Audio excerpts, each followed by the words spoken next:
Hello hi friends, welcome to my channel. అందరికీ నమస్కారం అండి. ఈరోజు మన వీడియోలో ఎలకలను చంపకుండా బయటికి వెళ్ళికొట్టే మార్గాన్ని తెచ్చానండి.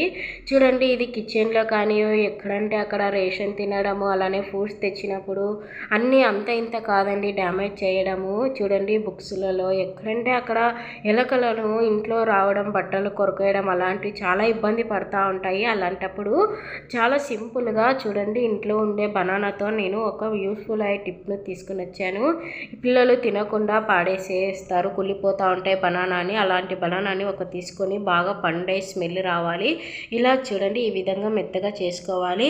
మెత్తగా చేసుకొని దీనిలో 2 స్పూన్ అయ్యేంత గోధుమ పిండి కానీ లేదంటే బియ్యం పిండి కానీ ఏ పిండి ఉంటే ఆ పిండి వేసుకోవాలి. ఈ విధంగా 2 స్పూన్స్ వేసుకున్న తర్వాత అలానే ఒక 1/2 స్పూన్ కారాన్ని వేసుకుంటున్నాను. కారం ఎందుకంటే ఘాటు కోసం అండి, ఇలా ఘాటు కోసం వేసుకోవాలి. అలానే నెక్స్ట్ దీనిలో అల్లాన్ని కానీ లేదంటే శొంఠిని ఈ విధంగా తురుముకొని కొంచెం వేసుకోవాలండి, మంచి ఘాటు కోసం. ఇది ఎందుకంటే పిండి వేయడం వలన పిండి పదార్థాలు తినడానికి ఎలకలు ఎక్కువ ఆకర్షణ చేసుకుంటాయి. చూడండి, ఈ విధంగా అల్లం కానీ శొంఠి కానీ ఈ విధంగా తురిమి వేసుకొని మొత్తాన్ని కలిపేసుకోవాలి బాగా. ఇది వాటర్ వేసే పని ఉండదండి, ఎందుకంటే బనానా బాగా మెత్తగా ఉంటుంది కాబట్టి వాటర్ వేసుకునే పని అయితే ఉండదు.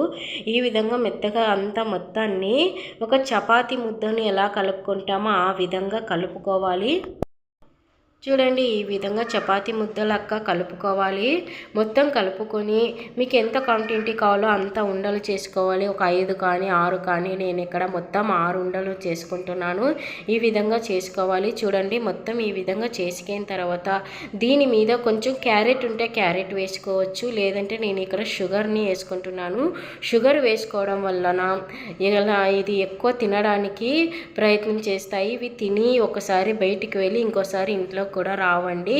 ఇక్కడ ఎలాంటి చంపకుండా ఎలకలను మనం బయటికి వెళ్ళగొట్టవచ్చు. మనకి ఇంట్లో ఎలకలు ఉండకూడదు అంతే, అలా అని మనం ఎలకలని చంపకూడదు కదా. అలా అని చూడండి, ఈ విధంగా ఎలకలను ఇవి తిని బయటికి వెళ్ళిపోతాయి, ఇంకోసారి ఇంటి దరిదాపులో కూడా రావండి.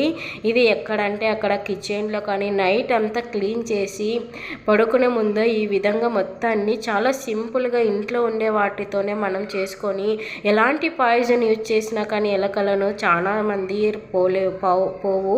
అందుకని ఈ విధంగా చేసుకోండి. చూడండి, గ్యాస్ స్టవ్ కాడ, సింక్ కాడ, అలానే బియ్యం కాడ నైట్ పడుకునే ముందు మొత్తం క్లీన్ చేసి ఈ విధంగా పెట్టి చూడండి ఫ్రెండ్స్, చాలా సింపుల్గా మంచి చాలా టిప్, చాలా యూస్ఫుల్ అయింది నాకు, అందుకే వీడియో షేర్ చేస్తున్నాను. ఒకసారి ట్రై చేసి చూడండి, ఎలా యూస్ఫుల్ అయిందో నాకు కామెంట్ చేయండి. అలానే మీ ఫ్యామిలీ ఫ్రెండ్స్కి షేర్ చేయండి. నచ్చితే లైక్ అండ్ షేర్, సబ్స్క్రైబ్ చేసుకొని పక్కన ఉన్న బెల్ ఐకాన్ని క్లిక్ చేయండి. Thank you for watching friends.